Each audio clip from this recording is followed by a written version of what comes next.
Hello friends, welcome to JK latest info. हमारा जो channel है जेके लेटेस्ट इन्फो के नाम से, आप इसको सब्सक्राइब कीजिए। ठीक है जी। और जो है बेल आइकन को भी दबाइए ताकि आप लोगों को क्या हमारे जो भी हम नोटिफिकेशंस आएंगे, नए नए वीडियो जो आएंगे आपके लिए, जो भी जेके एसएसबी सुपरवाइजर के पोस्ट के लिए तैयारी कर रहा है उसके लिए ये वीडियोस है। ठीक है जी। तो इसमें अगर हम लोग बात करेंगे, मैंने आप लोगों को जो है फोकवेज और मोर्स का जो चैप्टर हैं, वो मैंने आपको कल पढ़ाया था। ठीक है। तो लेकिन उसमें हम लोगों ने डेफिनेशंस नहीं देखी थी, वो अब हम लोग कंटिन्यू कर रहे हैं। आज हम लोगों का असली टॉपिक जो है दैट इज़ मैरिज। ठीक है। हम लोग मैरिज पढ़ेंगे, लेकिन पहले जो है हम लोग ये फोकवेज जो है इसकी डेफिनेशंस को हम लोग पढ़ेंगे। ठीक है। तो सबसे पहले अगर मैं आपको बता दूं, जो फोकवेज जो है उसका जो है उसकी डेफिनेशन दी थी गिलन एंड गिलन ने। ठीक है जी। तो गिलन और गिलन ने क्या बताया था? गिलन और गिलन दो है ये सोशियोलॉजिस्ट। ठीक है। तो इनका सरनेम सेम है, गिलन। ठीक है। नाम कुछ भी हो, तो गिलन एंड गिलन से ये मशहूर है। तो इनको जो है इनको बताया गया है कि इन्होंने क्या बोला है। इन्होंने फोकवेज की डेफिनेशन दी है। फोकवेज मैंने आपको कल ही बताया था, वो जो वेज है, वो जो बिहेवियरल पैटर्न्स हैं। ठीक है। जो मतलब अनकॉन्शियसली एक ग्रुप में आ जाते हैं, मतलब जो अनकॉन्शियसली जो है एक इंसान जो है सीखता है, जिंदा रहते रहते जीते जीते आगे आगे वो सीखता है। ठीक है। और वो फिर रूटीन बन जाता है, हैबिट बन जाता है। ठीक है। वो फिर फोकवेज बन जाता है, सब लोग वही करते हैं, ट्रेडिशनली चलता आ रहा है, तो इनको फोकवेज कहते हैं। तो इससे गिलन एंड गिलन ने पर्टिकुलरली इसके बारे में क्या बताया? इसने बोला है they are the behaviour patterns of everyday life.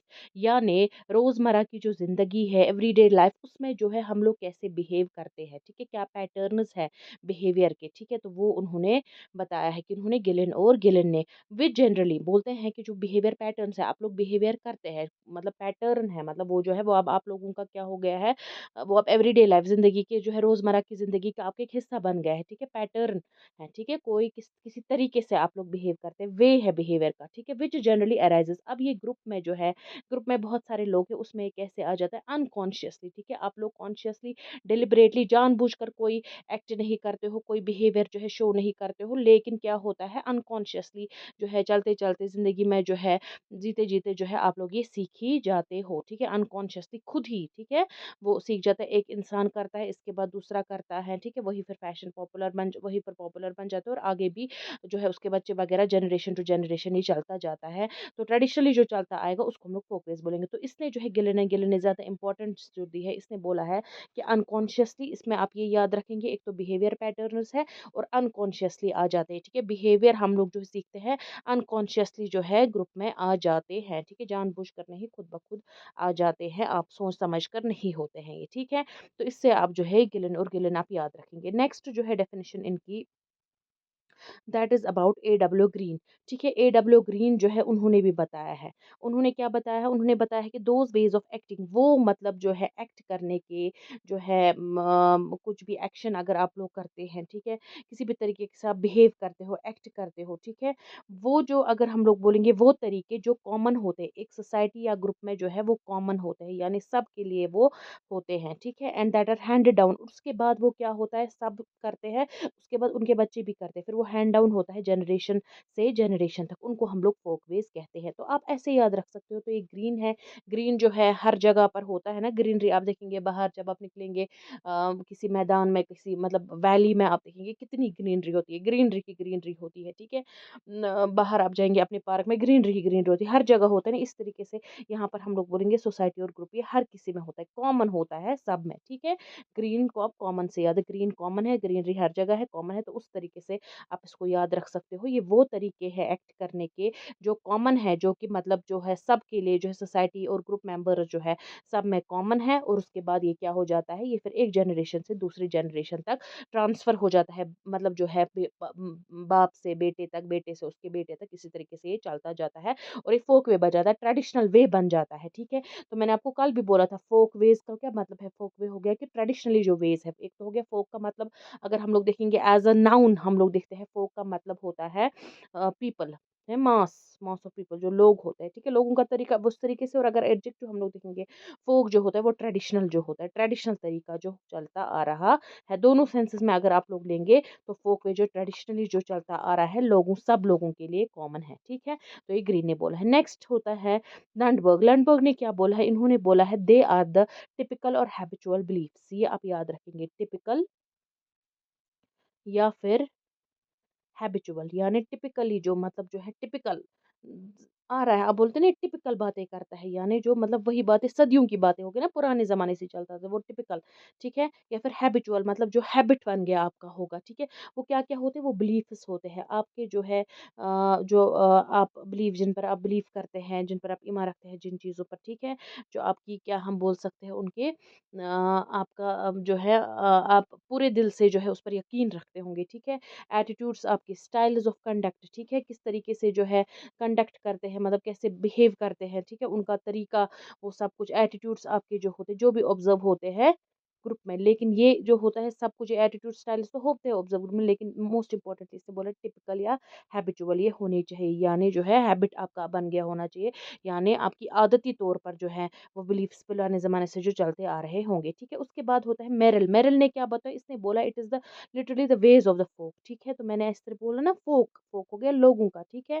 लोगों का जो है तरीका, कैसे वो लोग बिहेव करते हैं, दैट इज़ सोशल हैबिट्स, मतलब सोशली सब लोग जो है ग्रुप में कैसे जो है उनके हैबिट्स क्या है, उनकी आदतें क्या है, या ग्रुप आपसे एक्सपेक्ट करता है, या आप क्या आदतें हो आपकी ग्रुप में, ठीक है? ग्रुप में क्या की सब मेंबर्स की क्या आदतें हैं, या ग्रुप आपसे क्या एक्सपेक्ट करता है, जो डेली लाइफ में जो है खुद अराइज हो गए होंगे। तो इसने बोला है ways of the folk. Merrill Merrill जो है उन्होंने बोला है वेज ऑफ द फोक, ये आप याद रखेंगे। तरीक़ेकार मतलब कैसे जो है वो लोग जो है उनके क्या तरीके हैं जीने के, ठीक है? उनके हैबिट्स क्या है, ठीक है? उनकी आदतें क्या है, या ग्रुप जो है एक्सपेक्टेशंस क्या है, ग्रुप जो है एक्सपेक्ट क्या करता है अपने मेंबर्स से, ठीक है? वो सब कुछ जो है जो डेली लाइफ ज़िंदगी की रोज़मर्रा की ज़िंदगी जो होती है उस पूरे ग्रुप की, उसमें ये चलते आ रहे होते हैं, ठीक है? तो ये जो हो गया, ये हो गया हमारे फोकवेज़ के बारे में, हम लोगों ने देखा क्या होता है। गिलेन एंड गिलेन ने क्या बोला था, बिहेवियर पैटर्न्स, ठीक है? और अनकॉन्शियसली आ जाते हैं, ये आप याद रखेंगे।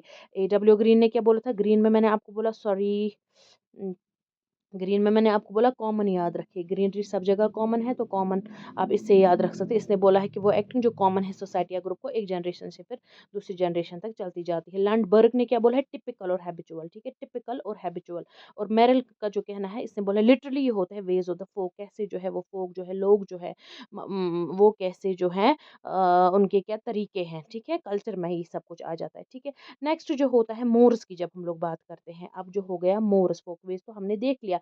तो मोर्स की जब हम लोग बात करते हैं, तो मैकाइवर और पेज जो है, आर एम मैकाइवर जो है, ठीक है? और सी एच पेज, ठीक है? मैकाइवर और पेज इनको हम लोग बोलते हैं। इन्होंने क्या बोला है, जब आप यही फोकवेज मतलब ये जो तरीकेकार लोगों के जो तरीके होते हैं, लोगों के एक्ट करने के तरीके होते हैं, बिहेव करने के तरीके होते हैं, जो पुराने ज़माने से चलते आ रहे हैं, और जो है खुद ही अनकॉन्शियसली ग्रुप में आ जाता है, ठीक है? जब वो फोकवेज, उनमें क्या आ जाता है, उनमें कॉन्सेप्शंस आ जाते हैं, उनमें क्या-क्या चीज़ें आ जाती है, ग्रुप वेलफेयर, यानी अगर आप ये एक्ट कर रहे हो, कुछ काम आप कर रहे हो, ये आप पूरी जो है ग्रुप की भलाई के लिए कर रहे हो, और सही क्या है, गलत क्या है, राइट और रॉन्ग इसमें आ जाता है, ठीक है? वहाँ पर तो फोकवेज़ में आप कुछ भी करोगे तो उसको वो फोकवे बन जाएगा, आहिस्ता-आहिस्ता सब करेंगे तो जो है वो फोकवे बन जाएगा, ठीक है? जनरेशन टू जनरेशन जाएगा, अनकॉन्शियसली आ जाएगा ग्रुप में, तो वो तो फोकवे बन जाएगा। लेकिन उस उन्हीं फोकवेज़ में जब आपको सही और गलत का होगा, ठीक है? सही तरीक़ेकार, सही जो है वे, ठीक है? गलत तरीका कौन-सा है, सही तरीका कौन-सा है, जब उसमें वो स्टैंडर्ड्स आ जाएँगे, ठीक है? मतलब जो मायार आ जाएगा उसका, और साथ ही साथ जो है ग्रुप पूरी ग्रुप की वेलफेयर के लिए अच्छा ही करेंगे ना, तो वो मोर्स बन जाते हैं, ठीक है? यानी राइट और रॉन्ग, सही और गलत जब इन 4 फेज़ में आ जाता है, तो वो मोर्स बन जाते हैं, ठीक है? नेक्स्ट, गिलेन और गिलेन, वही गिलेन और गिलेन जिन्होंने फोकवेज को भी डिफाइन किया था, तो उन्होंने यहाँ पर बोला है कि मोर जो है they are customs and group routines, यानी वो कस्टम्स है, वो रिवाज है, वो ग्रुप रूटीन से ग्रुप में होता रहता है, जो मेंबर्स समझते हैं, जो उसके मेंबर्स हैं, वो बोलते हैं कि ये बहुत ही ज़रूरी है किसके लिए, ग्रुप की कंटिन्यूड एग्जिस्टेंस के लिए। यानी अगर ग्रुप को एग्जिस्ट करना है, ग्रुप को आगे चलना है, ग्रुप जो है उसकी एग्जिस्टेंस चाहिए हम लोगों को, मतलब वो जो एग्जिस्ट करे, ठीक है ना, ग्रुप रहे, उसके लिए ज़रूरी है कि ये जो है वो कस्टम्स, वो ग्रुप रूटीन्स होने चाहिए, और वो एक उनकी सोच है, ये उनके मेंबर्स की सोच है। वो कस्टम्स, वो रिवाज, वो रूटीन्स जो चलते आ रहे हैं, जो ग्रुप जो है ग्रुप में होता रहता है, ठीक है, रूटीनली एवरीडे लाइफ में होता रहता है, जो मेंबर सोचते हैं कि ये बहुत ही ज़रूरी है ताकि ग्रुप की कंटिन्यूड एग्जिस्टेंस हो, यानी ग्रुप जो है वो आगे एग्जिस्ट करे। तो गिलन एंड गिलन का आप ये याद रख सकते हो कि इन्होंने बोला है कस्टम्स एंड सॉरी बेटा, हाँ, इन्होंने बोला है कस्टम्स और ग्रुप रूटीन्स, ठीक है? तो कंटिन्यूड एग्जिस्टेंस भी इन्होंने बोला है ज़्यादा इम्पोर्टेंटली, ठीक है? उसके बाद हो गया एडवर्ड सैपर ने बोला है mores is best reserved for those customs. फिर से इन्होंने भी बोला है, सैपर और गैलन गिलन का जो है थोड़ा-सा मिलता है, इन्होंने भी बोला है वो कस्टम्स हैं जो कनोट करते हैं, मतलब जो बताते हैं कि वेरी स्ट्रॉन्ग बिलीफ्स, मतलब इनमें भी राइटनेस और रॉन्गनेस का आता है मसला, ठीक है?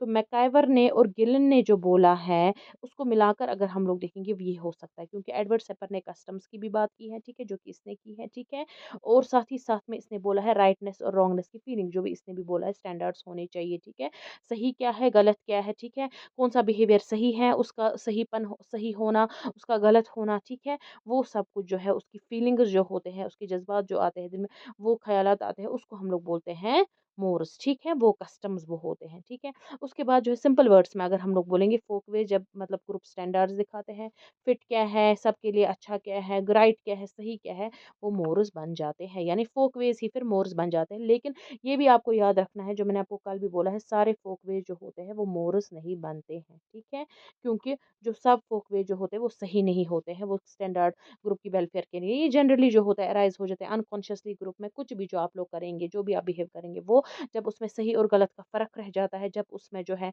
ग्रुप की वेलफेयर के लिए आप करेंगे, मतलब जो फिट हो जाएगा ग्रुप के लिए, उसको जो है वो तब मोरस बन जाता है, ठीक है? ओके, ये हो गया, हम लोगों ने पढ़ा, हम लोगों ने फोकस एंड मोरस के बारे में कंप्लीट हो गया।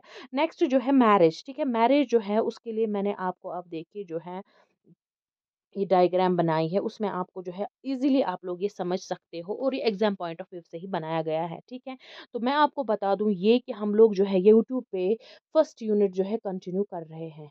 फर्स्ट यूनिट जो हम लोगों ने स्टार्ट किया था, ठीक है, उसमें जो है ऑलरेडी जो है दो टॉपिक्स, तीन टॉपिक्स ये जो है कवर हो चुके हैं। अब उसमें दो टॉपिक्स बचते हैं, एक मैरिज, फैमिली और किनशिप, ठीक है, ये एक टॉपिक है, तो इसमें हम लोग ये तीनों पार्ट्स पढ़ेंगे, ठीक है, पूरा चैप्टर होता है एक टाइप का, ठीक है। उसके बाद जो है पांचवा जो है हम लोग जो है क्या पढ़ना है हम लोगों को, उसमें सोशल चेंज है, ठीक है।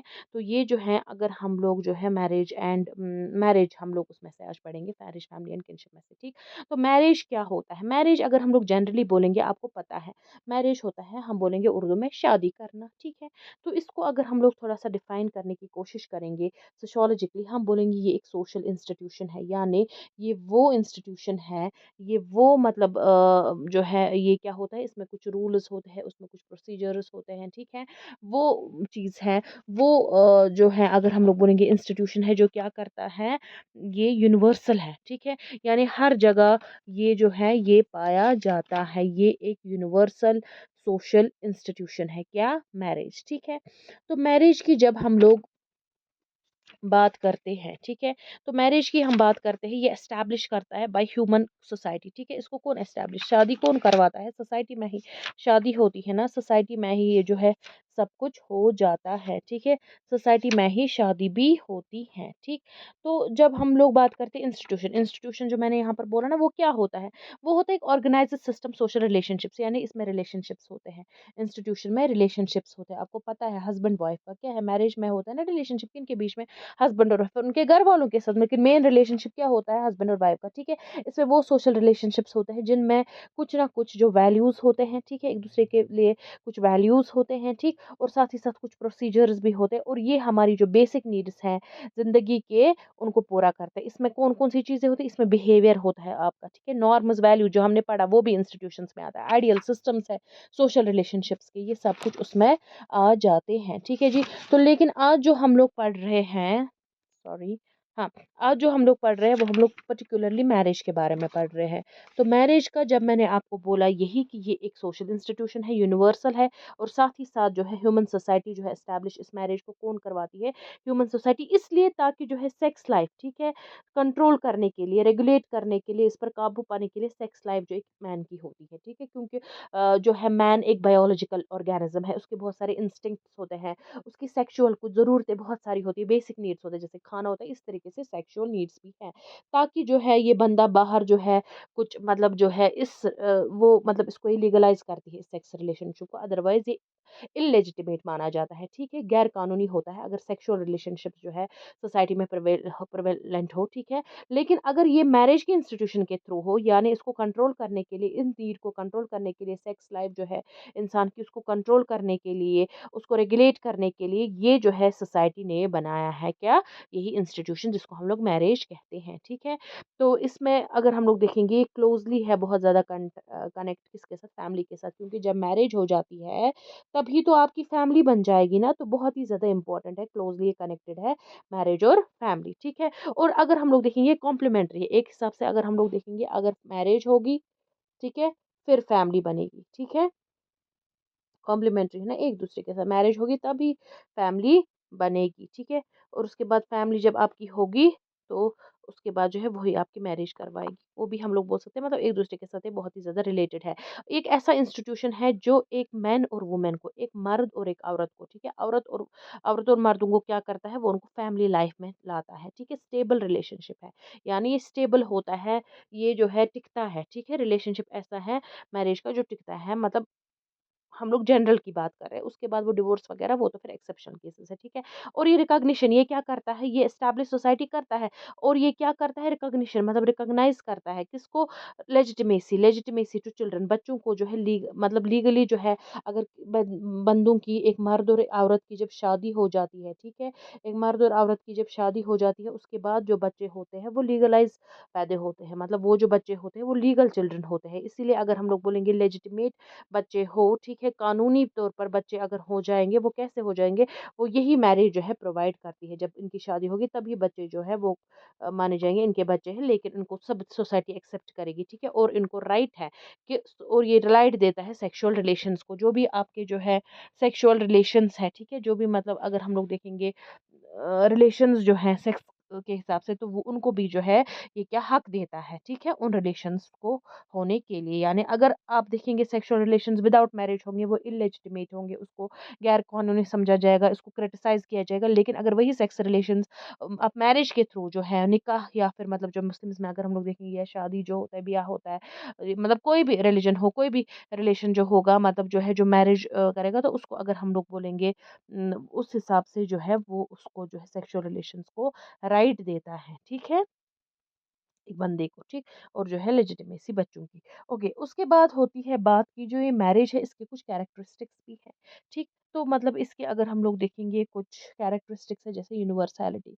जैसे अगर हम लोग देखेंगे कि मैरिज जो है हर जगह होती है, हर एक सोसाइटी में आप लोग देखेंगे you will see the institution of marriage, ठीक है, हर एक सोसाइटी में मैरिज होती है, लेकिन चाहे वो फिर एक तरीके से हो, दूसरे तरीके से हो, कस्टम्स अलग हो, रीति रिवाज अलग हो, एक से हो, 2 से हो, मतलब कुछ भी फॉर्म्स हो, कुछ भी टाइप्स हो, लेकिन यूनिवर्सली हर एक सोसाइटी में हम लोग जो है मैरिज देखते हैं। और फ्रॉम टाइम्स हम लोग पहले ज़माने से भी, हम लोग टाइम के हिसाब से भी अगर हम लोग देखेंगे मैरिज जो है वो पुराने ज़माने से होती आ रही है, ठीक है जी। ओके, तो ये हो गया कि यूनिवर्सैलिटी है इसकी, ठीक। तो उसके बाद जब हम लोग बात करते हैं किसकी, हम लोग बात करते हैं कि ये जो है मैरिज ये प्री लिटरेट, यानी जो होते हैं वो लोग जो मतलब लिटरेट नहीं होंगे, ठीक है, उनके बीच में भी होती है, और लिटरेट जो मतलब जिन्होंने पढ़ा लिखा होता है उनके बीच में भी मैरिज होती है, और ये एक सोशल रूल है कुछ सोसाइटीज़ में, ठीक है। फॉर एग्जांपल अगर हम लोग देखेंगे जापान में जो है, जापान में जो है ये रूल क्यों है, कहीं पर ये रूल है, ठीक है, मतलब ज़रूरी है शादी करना आपको, ठीक है, ये एक रूल है, एक लॉ है, ठीक है, कानून है, आपको शादी करनी ही है, ठीक। तो जैसे फॉर एग्जाम्पल जापान में सेलिबेसी जो होती है, सेलिबेसी का मतलब पता है क्या होता है, कि मतलब आपको शादी नहीं करनी है, बाल ब्रह्मचारी, ठीक है, वहाँ पर ये कंडेम होती है, ठीक है। तो इसीलिए वहाँ पर ज़रूरी है कि शादी करें। इस तरीके से कोरिया की जब हम लोग बात करते हैं, जो अनमैरिड लोग होते हैं ना जिनकी शादी नहीं है, उनको हाफ पर्सन्स कहा जाता है। इस तरीके से हिंदूज़ की जब हम लोग बात करते हैं, मैरिज एक सैक्रामेंट है, मैरिज जो है एक पवित्र बंधन है, जो मतलब जिसको बहुत ही ज़्यादा इम्पोर्टेंट समझा जाता है। इसी तरीके से टोडाज़ जो है, ठीक है, टोडाज़ अगर हम लोग देखेंगे ट्राइब है एक, नीलगिरी में, ठीक है। टोडास जो है नीलगिरी के, वहाँ पर अगर हम लोग देखेंगे वो रिफ्यूज़ करते हैं, वो बोलते हैं कि नहीं जी हम लोग जो है एक लड़की की जो है अंतिम संस्कार मतलब जो है अंतिम संस्कार नहीं करवाएँगे, वो कुछ मंत्र वगैरह नहीं पढ़ेगी अगर वो मैरिज से पहले ही मर गई, ठीक है। लेकिन वो उसको परफ़ॉर्म करते हैं, उसके बाद अगर वो उसको मतलब क्या करते हैं, वो जो है उसको तब ही उसके जो है अंतिम रस्में वो सारी निभाते हैं जब उसको वो मतलब कुछ मैरिज सेरेमनी उसकी करते हैं, उसको वो दुल्हन जैसा बनाते हैं। आप देखते हैं ना हिंदूज़ में भी दुल्हन जैसा बनाते हैं, उसके बाद उसकी जो है अंतिम संस्कार हो जाता है। इस तरीके से अगर चाइनीज़ फिलोसोफर एक था जिसका नाम था, हिज़ नेम वाज़ कॉन्फ्यूशियस, ठीक है। उसने क्या बताया है कॉन्फ्यूशियस ने, उसने बताया है कि एक इंडिविजुअल जो अनमैरिड रहेगा ना पूरी ज़िंदगी, जो शादी नहीं करेगा, वो एक बहुत ही बड़ा जुर्म कर रहा है। ये एक ग्रेट ये है और इस क्राइम है। इस तरीके से लेवी स्ट्रॉस ने बोला है जो अनमैरिड प्रिमिटिव्स जो थे, मतलब जो पुराने ज़माने के लोग अनमैरिड जो होते थे सेंट्रल ब्राज़ील के, वो बहुत ही मिज़रेबल लाइफ़ ऑब्वियसली है भी इम्पोर्टेंट, बहुत ही ज़्यादा, मैरिज यूनिवर्सली हर जगह है। और रिलेशनशिप होता है मैन और वुमन के बीच में, क्योंकि आप देखेंगे शादी हो जाएगी एक मैन की एक वुमन के साथ, ठीक है। अब एक की हज़ार के साथ हो, बहुत सारों के साथ हो, या एक वुमन की बहुत सारों के साथ, वो भी हम लोग देखेंगे, वो टाइप्स में आ जाता है। लेकिन जनरली एक मैन और एक मैन वुमन की जो शादी हो जाती है। लेकिन ऐसा भी हो सकता है वन और मोर मैन की शादी, वन और मोर वुमन के साथ, एक या एक से ज़्यादा मैन की शादी, एक या एक से ज़्यादा वुमन के साथ भी हो सकते हैं। लेकिन अब एक किससे शादी करेगा, मतलब किस साथ आपको शादी करनी चाहिए, ठीक है। कितनों के साथ शादी करना चाहिए, ये मतलब वो फिर रूल्स होते हैं, ठीक है। वो डिफरेंट रूल्स होते हैं जो कि मैरिज के रिलेटेड होते हैं, वो हम लोग आगे देखेंगे, ठीक। तो मैरिज बॉन्ड जो है ये बहुत ही ज़्यादा एंडोरिंग है, यानी मैरिज जो है इसमें लॉन्ग लास्टिंग बॉन्ड, मतलब तब समझा जाता है कि ये जो है जब शादी होती है ना मर्द और औरत के बीच में, हस्बैंड और वाइफ के बीच में, बहुत ही ज़्यादा चलेगा, ठीक है। और ये जो होता है ज़रूरी नहीं है, मतलब ये इसमें सीमित नहीं है कि सेक्स लाइफ को ये करने के लिए, लेकिन जैसे अगर हम लोग देखें प्रोस्टिट्यूट्स वगैरह दूसरे सेक्सुअल रिलेशनशिप्स है उसको एक्सक्लूड करता है। उनको लॉ कस्टम जो है, लॉ कस्टम चर्च नहीं मानता है, लेकिन जब मैरिज होती है उसको रिकॉग्नाइज करता है सोसाइटी। तो क्योंकि इसमें मतलब जो है मैरिज का जो है इंस्टीट्यूशन वो कब चलता है, वो उसके बाद भी चलता है जब सेक्सुअल सेटिस्फेक्शन जो है एक बंदे की कंप्लीट भी हो जाती है, जो होती है उसके बाद भी, जब एक बंदे को जो सेक्सुअल सेटिस्फेक्शन, उसके बाद भी ये मैरिज का रिलेशनशिप चलता है। हिंदूज फॉर एग्जांपल जो है बहुत ही ज़्यादा इंपॉर्टेंस देते हैं मैरिज को, वो बोलते हैं ये एक सैक्रेड बॉन्ड है, ये एक बहुत ही पवित्र बंधन है हस्बैंड और जो है वाइफ के बीच में, जन्म जन्मान का, जो डेथ भी नहीं तोड़ सकती है, डेथ भी उसको खत्म नहीं कर सकती। अगर मरेगा भी कोई तो जन्म दूसरे जन्म में भी उसको वही बीवी मिलेगी, ठीक है। उसके बाद जब हम लोग बात करते हैं कि इसको सोशल अप्रूवल की ज़रूरत होती है, यानी ये तब एक मैरिज बन जाता है जब सोसाइटी इसको जो है, समाज इसको मानेगा। जब एक मैरिज को सोशल अप्रूवल मिल जाता है, ये एक लीगल कॉन्ट्रैक्ट बन जाता है, ठीक है। मतलब लीगली इसको माना जाता है, कानूनी तौर पर जो है ये कॉन्ट्रैक्ट बन जाता है, और जो हस्बैंड वाइफ जो है हमेशा के लिए साथ रहते हैं, ठीक है। उसके बाद जो है और ये एसोसिएटेड है with some civic of religious ceremony, मतलब शादी ऐसे तो नहीं करते ना, कुछ सेरेमनी होती ही है, ठीक है। सोशल रिकॉग्निशन कुछ सेरेमनी होती है, कुछ राइट्स होते हैं, ठीक है, कुछ रिचुअल्स होते हैं, अपने जो है आप देखेंगे कुछ कस्टम्स वगैरह होते हैं, ठीक। रीति-रिवाज़ों के साथ शादी होती है, फ़ॉर्मेलिटीज़ होती है, ठीक है। मतलब पब्लिक में सबके सामने करनी होती हैं, ठीक है। और अच्छे तरीके से इसको जो है रिलिजन का भी बैक है, it is backed by religion, इसको ब्लेसिंग्स मिलती है रिलिजन में, क्योंकि रिलिजन में भी कहा गया है आपको शादी ज़रूरी करनी चाहिए। इवन जो है अगर हम लोग देखेंगे मुस्लिम्स में बोला जाता है कि जो मैरिज है इट इज़ मतलब ये बहुत ही ज़रूरी है, ठीक है। निकाह जो है निकाह जो है ईमान है, ठीक है ना। मतलब जो निकाह करेगा वो सुन्नत है, ठीक है ना। मतलब बिकॉज़ अवर प्रॉफिट सल्लल्लाहु अलैहि वसल्लम ही हैज़ आल्सो मैरिड। इस तरीके से अगर हम लोग देखेंगे राम और सीता की मैरिज, जब हम लोग हिंदूज़ की बात करते हैं, इस तरीके से क्रिश्चियंस में भी, ठीक है। ये सब कुछ जो है बहुत इंपॉर्टेंट है। जब मैरिज को दिया जाता है हॉलमार्क सोशल अप्रूवल का, ठीक है, वो बन जाता है लीगल कॉन्ट्रैक्ट, और ये जो है जो ज़रूरी होना चाहिए कि पब्लिकली ये हो, ठीक है। जैसे हो गया ये सब कुछ, ठीक। तो जो है कनेक्ट होता है, जैसे मतलब बहुत सारे रिचुअल्स होते हैं, ठीक है। तो उनके साथ जो है ये कंडक्ट हो जाता है, ठीक। और मैरिज जो है वो क्रिएट करता है म्यूचुअल ऑब्लिगेशंस, मतलब एक दूसरे के तय, फिर आपके कुछ फ़राइज़ होते हैं, कुछ ड्यूटीज़ होते हैं, हक हकूक होते हैं आपके, ठीक है। कुछ आपके भी फ़र्ज़ होते हैं जो आपको हस्बैंड और वाइफ को पूरे करने चाहिए, और दोनों को सपोर्ट करना है एक दूसरे को और अपने बच्चों को भी, ठीक है। तो ये तो था मैरिज के कैरेक्टरिस्टिक्स। नेक्स्ट इज फंक्शंस, ठीक है। अब जो ये मैरिज है हमने देखी ये यूनिवर्सैलिटी है, इसमें रिलेशन हो जाता है, वो बॉन्ड जो बन जाता है हमेशा के लिए बन जाता है, एंडोरिंग बहुत ज़्यादा जो है लॉन्ग लास्टिंग बन जाता है, अप्रूवल की ज़रूरत होती है, सेरेमनी वगैरह होती है साथ में, और ऑब्लिगेशंस भी होते हैं। अब होता है कि फंक्शंस क्या है, या अगर हम लोग बोलेंगे इम्पोर्टेंस क्यों जो है मैरिज इम्पोर्टेंट क्यों है? क्यों इसके फंक्शन, पहला ही जो है इम्पोर्टेंटली जो मैंने पहले भी बोला, रेगुलेट करता है किसको? सेक्स लाइफ को। यानी अगर हम लोग देखेंगे कि जो इंसान की जो मतलब सेक्स इम्पल्स जो है बहुत ही ज़्यादा पावरफुल है एक मैन में, वो मतलब अगर हम लोग देखेंगे पूरी ज़िंदगी उसको सेक्सुअल नीड्स की ज़रूरत होती है, ठीक है?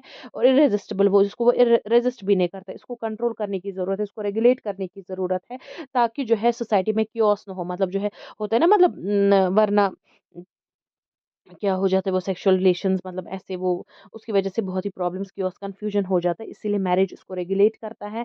और इसको हम लोग बोलते हैं इवन कभी कभी लाइसेंस ऑफ सेक्स लाइफ जो है आप लोगों की, उसको ये लाइसेंस दे जाता है, ठीक है? उसको रेगुलेट करता है। और रिलेशंस को भी, मतलब जो क्लोज रिलेटिव्स होते हैं ना, उनके बीच में सेक्स रिलेशंस ना हो, जैसे फादर और डॉटर के बीच में, मदर और सन के बीच में, ब्रदर और सिस्टर, उसको हम लोग इंसेस्ट टैबू बोलेंगे, वो हम लोग अच्छे से पढ़ेंगे, ठीक है ना? मतलब जो किन्स होते हैं, चाहे वो मतलब फादर और जो है बाप और बेटी, माँ और बेटा, ब्रदर और सिस्टर, इनके बीच में सेक्स रिलेशंस नहीं होने चाहिए। ऑड लगता है ना, और नहीं भी होने चाहिए। इनका खून एक है, इनका ब्लड एक है, ठीक है? या मतलब जो फाइनली भी ये रिलेटेड है, तो इनके बीच में रिलेशंस नहीं होने चाहिए। उस प्रोहिबिशन को, वो जो रुकावट होती है, उसको हम लोग इंसेस्ट टैबू बोलते हैं। इस तरीके से जो मैरिज रेस्ट्रिक्शंस डालता है किस पर? प्री मैरिटल, मतलब जो है शादी से पहले भी आप जो अगर सेक्स रिलेशंस किसी के साथ बनाएंगे, या शादी के दौरान अपनी बीवी को छोड़कर किसी और के साथ, उसको भी मतलब सेक्स लाइफ को ये रेगुलेट करता है इन शॉर्ट, ठीक है? और एस्टैब्लिशमेंट हो जाती है फैमिली की, यानी सेल्फ परपिट्यूशन, यानी अगर हम लोगों को सेक्सुअल सेटिस्फेक्शन हो जाती है मैरिज से, उससे क्या हो जाता है कि मैरिज जो है इंसिस्ट करता है कपल्स को कि वो लोग जो है प्रोक्रिएशन की एक फैमिली, आगे फैमिली बन जाती है, बच्चे जनते हैं, ठीक है? बच्चे जनते हैं, उसके बाद जो है उनके जो है ब्रेड अप, उसके बाद बड़े हो जाते हैं। वो मैरिज ही है जो डिसेंट देता है, नया बॉर्न इंडिविजुअल जो है, उसका डिसेंट कौन बताता है कि मतलब इसका फादर कौन है, मदर कौन है, वह कैसे पता चलेगा? जब एक दो मर्द औरत शादी करेंगे, उसके बच्चे होंगे, तो ऑब्वियसली वो लीगल बच्चे कहलाएंगे, ठीक है? इनहेरिटेंस और सक्सेशन जो है, इनहेरिटेंस कहाँ से होगी, सक्सेशन किसको होगा, वो सारा जो है रूल्स ऑफ डिसेंट हिसाब से देखा जाता है। रूल्स क्या है डिसेंट के, यानी फादर के लीनेज है या मदर की लीनेज के थ्रू उसको एस्टैब्लिश किया जाएगा। लेकिन जनरली मैरिज बहुत ही ज़रूरी है ताकि फैमिली एस्टैब्लिश हो सके। नेक्स्ट इसकी इकोनॉमिक कॉपरेशन भी, यानी मैरिज जो है डिवीजन ऑफ लेबर पॉसिबल बनाता है, वो डिवाइड करते हैं आपस में वर्क, ठीक है? कुछ प्रिमिटिव ट्राइब्स में हम लोग देखें हस्बैंड और वाइफ का जो है क्लियर कट डिवीजन होता है, यानी हस्बैंड जो है बाहर करता है काम, और औरत जो है वो घर संभालती है, अपने बच्चों को संभालती है, ठीक है? लेकिन अगर हम लोग मॉडर्न में भी अगर हम लोग देखते हैं ना, वाइफ जो है, हस्बैंड वाइफ दोनों जो है बाहर भी काम करते हैं, ताकि उनको इनकम मिले, अपना जो है कॉपरेट करे, और उनको इकोनॉमिक स्टेटस उनका जो है एलिवेट बढ़ा सके, अपना इकोनॉमिक स्टेटस। उसके बाद है contribute to emotional and intellectual interstimulation of the partners, यानी अगर हम लोग देखते हैं मैरिज जो है वो जो है दो पार्टनर्स को, मर्द और औरत को जो है वो साथ में लाती है।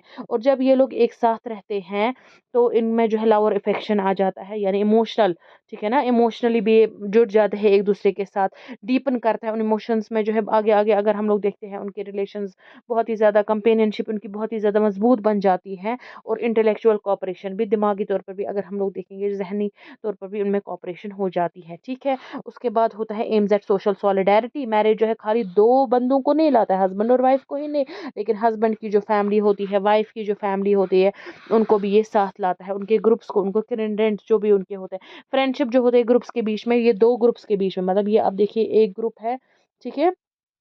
ये दूसरा ग्रुप है, ठीक?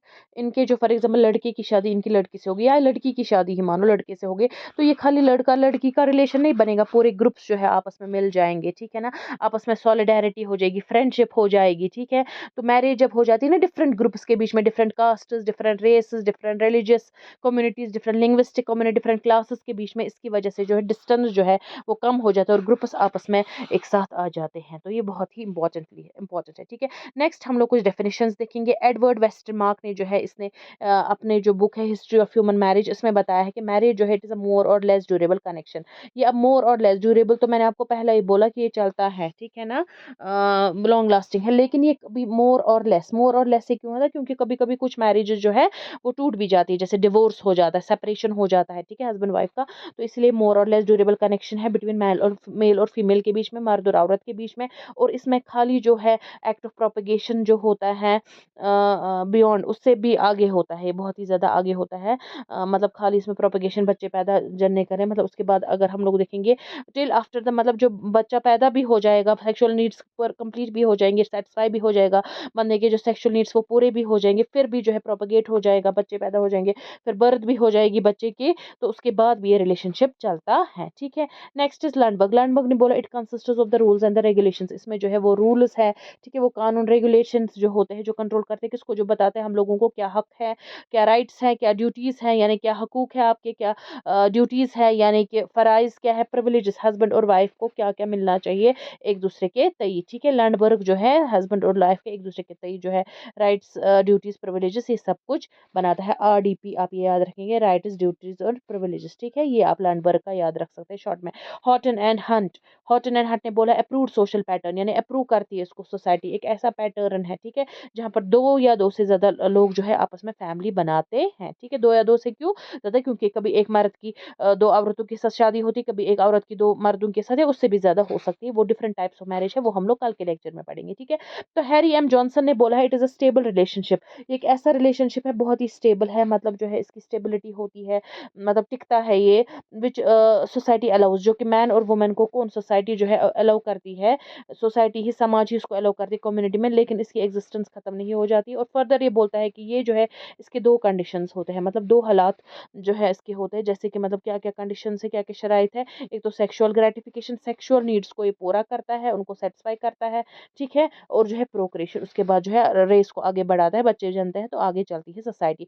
Next is Anderson and Parker. इससे बोला इट इज अ सैंक्शनिंग, जो सैंक्शन करता है सोसाइटी किसको, ऑफ अ ड्यूरेबल बॉन्ड, जो मतलब बहुत ही ज्यादा बॉन्ड जो ड्यूरेबल होता है, जो बहुत ही देर तक चलता है, ठीक है, ड्यूरेबल होता है, ठीक है, वन और मोर मेल्स और फीमेल्स के बीच में, ठीक है, इसलिए ताकि सेक्सुअल इंटरकोर्स जो है उसको परमिट किया जा सके, मतलब इनके बीच में जो सेक्सुअल इंटरकोर्स, और किस लिए, ताकि पेरेंटहुड, मतलब सेक्सुअल इंटरकोर्स हो जाता है, उसके बाद आगे आगे आप जो है माँ बाप बन जाते हैं, ठीक है, पेरेंट्स बन जाते हैं। तो जॉन लेवी और मनरो ने बोला है पीपल गेट मैरिड, मतलब लोग जो है वो क्यों शादी करते हैं, इसने मतलब कॉज बताया है क्यों शादी करते हैं, क्योंकि उनको फीलिंग होती है कि अगर हम लोग फैमिली में रहेंगे वही सबसे ज्यादा प्रॉपर है, सबसे ज्यादा बेहतरीन जो है, इंडीड वही एक तरीका है जिससे हम लोग जिंदा रह सकते हैं, जी सकते हैं। ठीक है, तो ये आप लोग याद रख सकते हैं, जैसे मैंने आपको बोला वेस्टर्न मार्क जो है उसका आप याद रखिए, जैसे इसने बोला है ड्यूरेबल कनेक्शन, मोर और लेस ड्यूरेबल कनेक्शन है, और ये जो है प्रोपगेशन और ऑफस्प्रिंग से बहुत ही ज्यादा आगे चलता है। लैंडबर्ग का जो है रूल्स और रेगुलेशंस आप याद रखें, राइट्स, ड्यूटीज, RDP मैंने बोला था आपको याद रखने के लिए लैंडबर्ग का। Next is Horton and Hunt. इस तरीके से मतलब पूरी डेफिनेशन रटने की जरूरत, कुछ इंपॉर्टेंट आप देखिए इसने क्या बोला, इसने भी बोला approved social pattern, family establish होती है, हॉटन एंड हंट ने। हैरी एम जॉनसन ने क्या बोला, इंपॉर्टेंट स्टेबल रिलेशनशिप है, ठीक है, और जो है दो कंडीशंस है उस रिलेशनशिप के, क्या, ग्रेटिफिकेशन और प्रोक्रिएशन।